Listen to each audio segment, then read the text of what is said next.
of memories with my Uncle Joe. I had that little weird one, but like everybody says, everybody was so annoying. He always had to watch the news. At this time, every single time the news was on, we watched the news.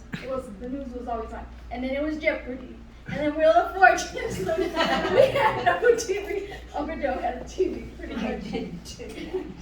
And then my daughter, she was like, oh yeah, Uncle Joe used to always say, I'm gonna beat you with my cane. He wouldn't really hit him, but he would like tease him. I'm gonna hit you with my cane. Listen, get out of my way. And he would act like he was gonna hit the kids with the cane. And it would always make us laugh, but he always had a good heart. Like, you knew where it was gonna be in the morning. He'd be at the cafe down the street. He was getting his oatmeal. That was like a game. You knew where Uncle Joe was at. Always an oatmeal. And then like I would take my daughter to school early in the morning, and then I'd have to take Destiny to school. And one day I was running late, and my Uncle Joe goes, Rose, take my scooter. I was like, come on, you're like, his goodness is there, his heart was pure, and he's just thinking of like pure, love, and you're just thinking, really? I'm like, only 20 something years old, you really want me to ride the scooter? But I was like, I couldn't tell my Uncle Joe no, because it was nothing but, pure love in that whole like comment. So I was like, okay, as I'm like riding this scooter, I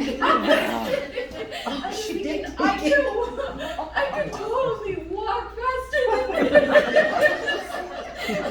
So I'm riding the scooter, and I just when I got back, I looked, thank you, Uncle Joe, I needed that. Like, I couldn't tell him, Uncle Joe, man, I couldn't walk faster. But he goes, no problem, Mija. If you ever need to borrow it again, just ask me. I was like, okay, thanks, Uncle Joe. And he was just like, he gave me hugs, and then when later on he moved away, and I had already moved out and everything.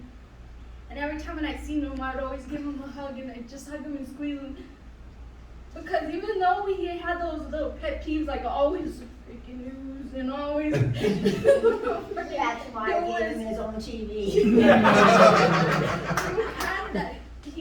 You knew he had love. There was a love there that sometimes didn't show it a way that you wanted it, or you like felt it should be, but he had a good heart. He did have my kids, like, she knows Uncle Joe. She was like, oh, I wish I could have went, but she's like, he used to beat me with a cane. She doesn't remember the moments where, like, I didn't give my kids the first time candy. Uncle Joe did. Like, she was all blue first when he asked to take her. To be truthful, I was like, I never let her out of my sight. And Uncle Joe was like, my mom's like, and she comes back, boo. I'm like, okay. and like my mom said, did you give her candy? And goes, no. And then next time she comes back, it was like a routine. She comes back with this lollipop now, after we already know he's giving her candy. So he blessed us with plenty of memories, and he did have a good heart. I was really blessed by having him and knowing him. I always had to take a picture with him, and I did when he was around. I just had to hug him. Who he was awesome, even with the annoying news, Jeopardy, and everything else that he did. Thank you, Ben.